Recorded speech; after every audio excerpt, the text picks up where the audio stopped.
Electromagnetic induction chapter जो है उसमें डायरेक्शन का खेल है।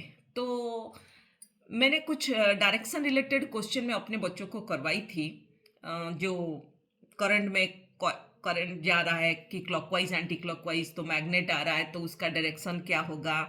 तो ये वाला मैं एक ट्रिक्स बताई थी, एक टेबल बता के दी थी कि ऐसे नॉर्थ पोल अगर आ रहा है या साउथ पोल आगे आ रहा है तो उस तरह के क्वेश्चन कल ही देखना, कल ही देखना, कल देखना। परसों अगर आ जाता है उसको अटेंड करना, आज मत देखो, वो कल देखो। वो जो ट्रिक्स वाला मैंने बताया था वो कल देखो, बस 15-20 मिनट उसको टाइम दो, ज़्यादा टाइम मत दो।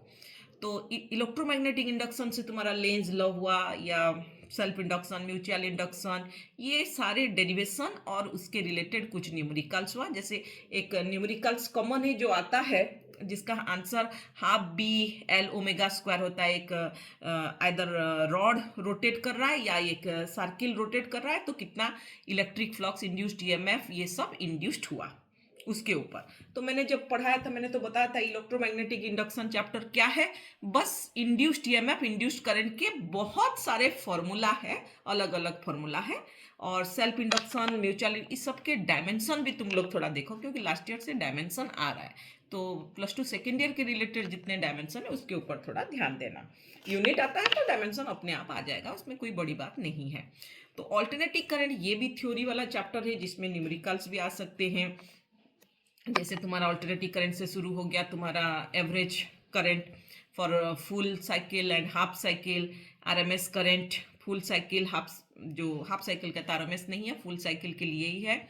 आरएमएस वैल्यू ऑफ करंट को वर्चुअल वैल्यू भी कहा जाता है, ये भी याद रखो। कभी वर्चुअल वैल्यू लिख दिया आरएमएस वैल्यू ऑफ करंट को तो फिर गुंदला जाओगे, पता नहीं चलेगा कि नहीं यही आरएमएस है। इफेक्टिव वैल्यू भी बोला जाता है। तो इसके ऊपर थोड़ा अलग अलग नाम जो होते हैं फिजिकल क्वांटिटी के, उसके ऊपर थोड़ा ध्यान देना। यहाँ पे एलसीआर सीरीज सर्किट को बहुत अच्छे से पढ़ना, उसके रिलेटेड न्यूमेरिकल्स भी करना।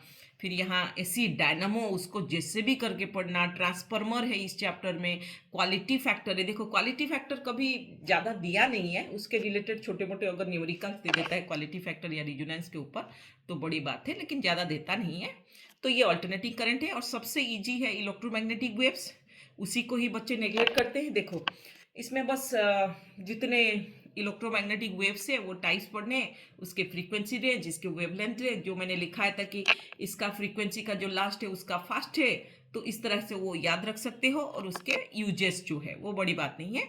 और दूसरा डिस्प्लेसमेंट करंट है, तो मैंने एक ट्रिक्स बताया था बच्चों को। डिस्प्लेसमेंट करंट का जो मैंने डेरिवेशन दिया था उस पर मैंने कहा था कि कुछ भी क्वेश्चन हो आंसर यही वाला लिख के आना है, क्योंकि डिस्प्लेसमेंट करंट एक ऐसा टॉपिक है जो गुंदलाता है, बहुत ज़्यादा गुंदलाएगा कि ये क्या है वो क्या है, लेकिन उसका जो आंसर है वही कॉमन होता है, बच्चे वो पकड़ नहीं पाते। लेकिन मैंने ये ट्रिक्स बताया था अपने बच्चों को तो शायद वो अप्लाई करेंगे। तो ये तुम्हारा एनसीईआरटी पार्ट 1 का ये मैंने 3 अलग अलग वीडियो में समझाया है। तो नेक्स्ट वीडियो में मैं पार्ट 2 के ऊपर आ जाऊंगी। Thank you.